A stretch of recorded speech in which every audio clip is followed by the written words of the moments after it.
Assalamualaikum bunda-bunda hebat. Apa kabar bunda-bunda semua? Semoga bunda-bunda dalam keadaan sehat walafiat dan senantiasa dikaruniai rahmat oleh Allah Subhanahu wa taala. Alhamdulillah. Oke bunda-bunda, hari ini terima kasih saya sampaikan untuk bunda-bunda atau ayah-ayah ataupun adik-adik yang sudah mensubscribe channel saya dan sudah menonton video saya sampai habis. Saya ucapkan terima kasih. Jadi hari ini seperti biasa kita akan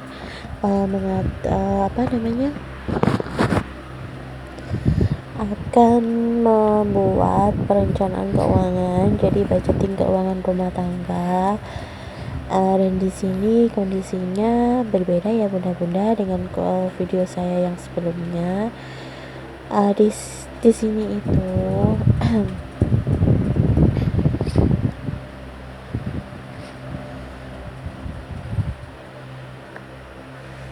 Oke, jadi di sini budgeting ini penting bunda ya, supaya supaya kita bisa mengatur keuangan dengan baik dan supaya tidak terjadi lebih besar pasak daripada tiangnya. Dan sekali lagi ini cuma sharing ya bunda-bunda, nanti nominalnya itu bukan dijadikan acuan, itu cuman sebagai gambaran aja. Kalau misalnya kondisinya bunda sama dengan yang saya buat di video ini, dengan budgeting yang saya buat di video ini, boleh bunda tiru-tiru, tidak usah ditiru nominalnya karena kebutuhan tiap orang kan berbeda-beda ya bunda-bunda, tapi bisa ditiru caranya aja, seperti apanya gitu ya bunda-bunda. Jadi hari ini kita mau budgeting untuk keuangan rumah tangga dengan gaji 2 juta rupiah ya bunda-bunda. Dan di sini itu kondisinya itu berbeda. Jadi di sini itu beliaunya itu belum punya rumah dan beliaunya itu masih harus mengontrak rumah dengan biaya 800.000 per bulannya gitu ya. Terus juga beliaunya ini mempunyai anak kecil TK dan juga dalam kondisi sedang hamil gitu bunda-bunda.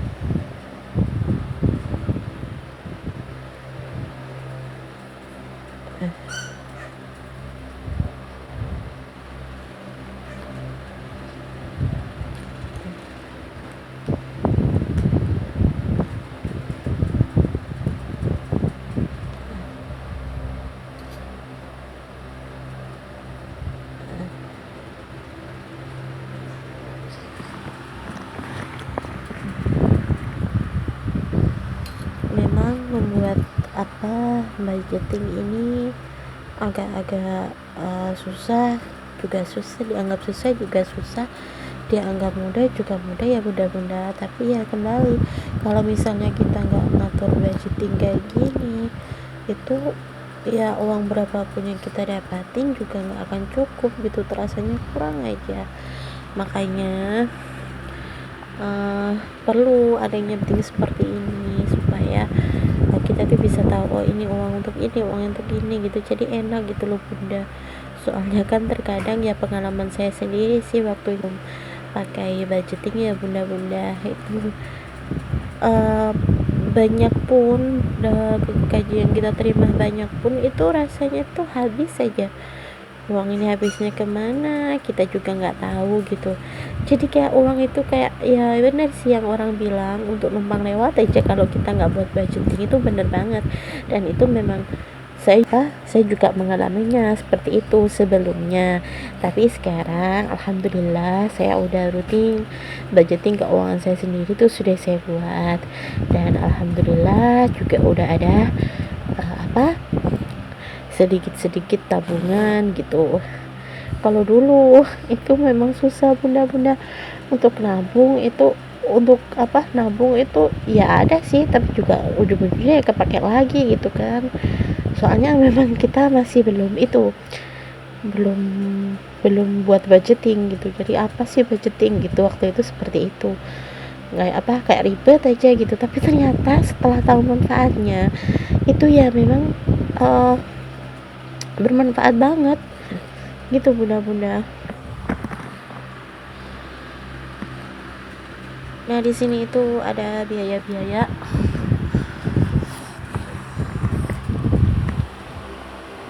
Ya kontrakannya untuk kebutuhan di sini itu saya budgetingnya itu ada 3 pos ya bunda-bunda.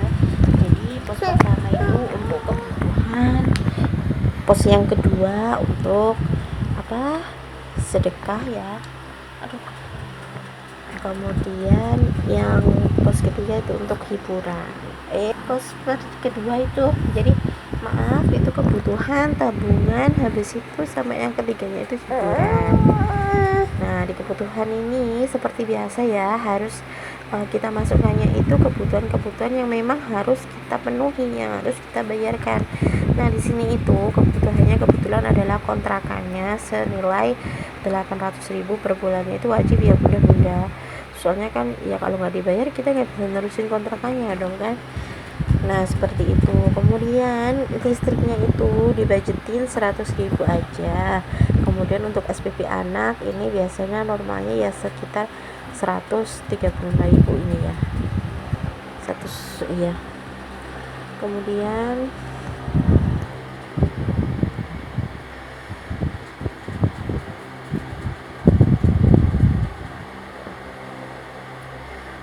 sama seperti biasa ada belanja mingguan, ada belanja bulanannya, jajan anak, kemudian beras. Nah di sini udah aku posin satu persatu ya bunda. Totalnya untuk kebutuhan ini adalah sejumlah 100.775.000 rupiah, seperti itu.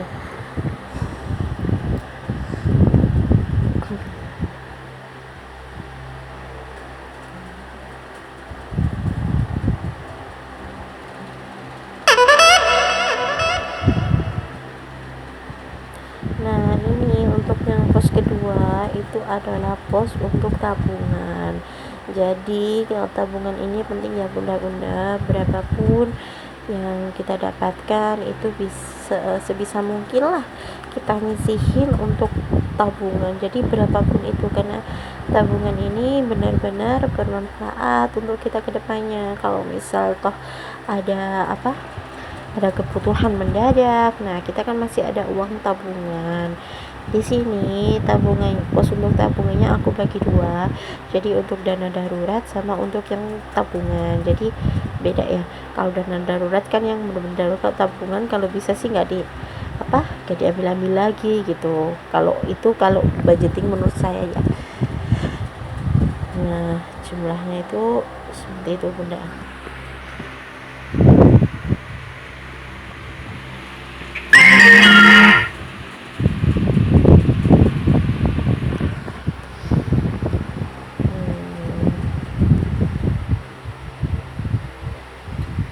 Jadi di sini itu daruratnya itu 75.000, kemudian tabungannya itu 100.000, maka total tabungan yang didapatkan adalah 175.000 rupiah, seperti itu bunda-bunda. Dan kemudian yang ketiga itu adalah hiburan. Sebenarnya sih ini bukan hiburan ya, maksud saya itu dikategorikan seperti ini itu karena masuk dari lain-lain ya. Nah itu aku masukinnya itu adalah sedekah. Jadi sedekah ini penting ya bunda-bunda, karena sedekah merupakan bentuk rasa syukur kita. Jadi berapapun jumlah yang kita dapatkan, berapapun gaji yang kita dapatkan itu paling tidak harus memiliki harus dikeluarkan untuk sedekah ini. Dan biasanya untuk sedekah penghasilan itu kalau tidak salah itu 2,5% ya bunda-bunda. Nah saya mengamalinya seperti itu, jadi paling sedikit itu 2,5% dari total penghasilan. Tapi kalaupun tidak ya, kalaupun benar-benar nggak cukup ya di bawahnya juga nggak apa-apa, tapi kalau saya sendiri paling sedikit itu 2,5%-nya, lebih juga lebih bagus gitu. Dan di sini untuk sedekahnya itu adalah senilai 30.000 ya.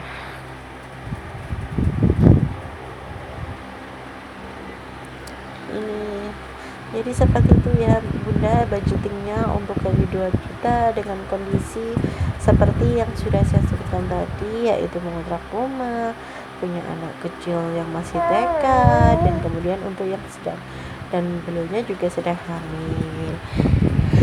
Sekedar saran saja ya Bunda-Bunda. Jadi sebisa mungkin kalau bisa untuk kontrakan ini kan biayanya terlalu besar, itu 800.000 per bulannya. Bolehlah misalnya kita cari yang lebih murah aja gitu ya. Lebih murah juga bukan berarti yang jelek gitu ya, lebih murah tapi layak gitu ditinggali dan buat kita nyaman gitu ya Bunda-Bunda ya.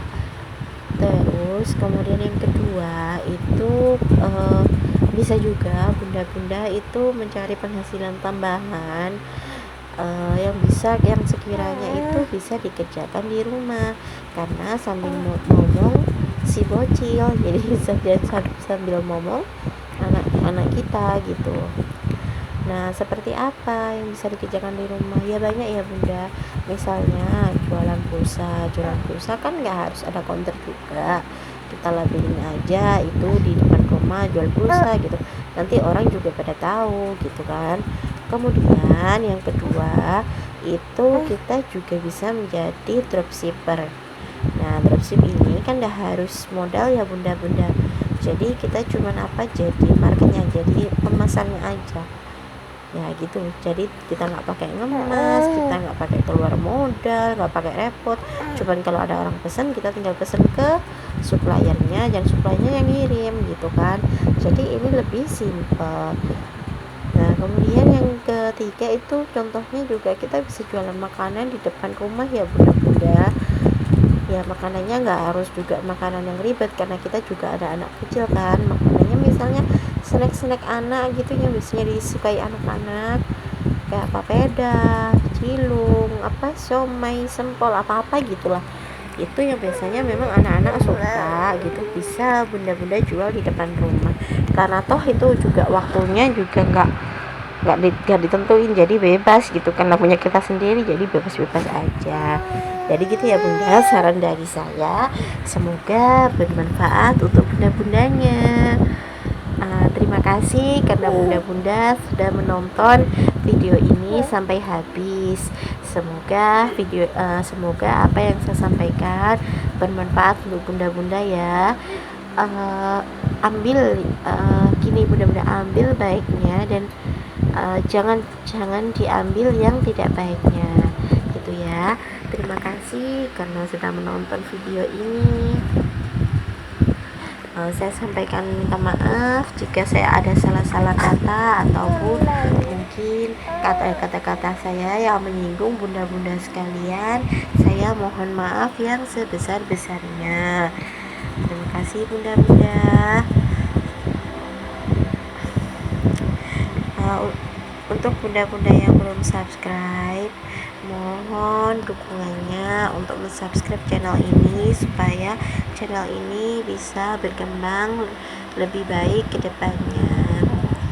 Oke, jadi seperti itu ya Bunda untuk pengaturan budgeting alokasi gaji 2 juta per bulan. Semoga bermanfaat untuk Bunda-bundanya sekalian. Terima kasih Bunda. Wassalamualaikum warahmatullahi wabarakatuh.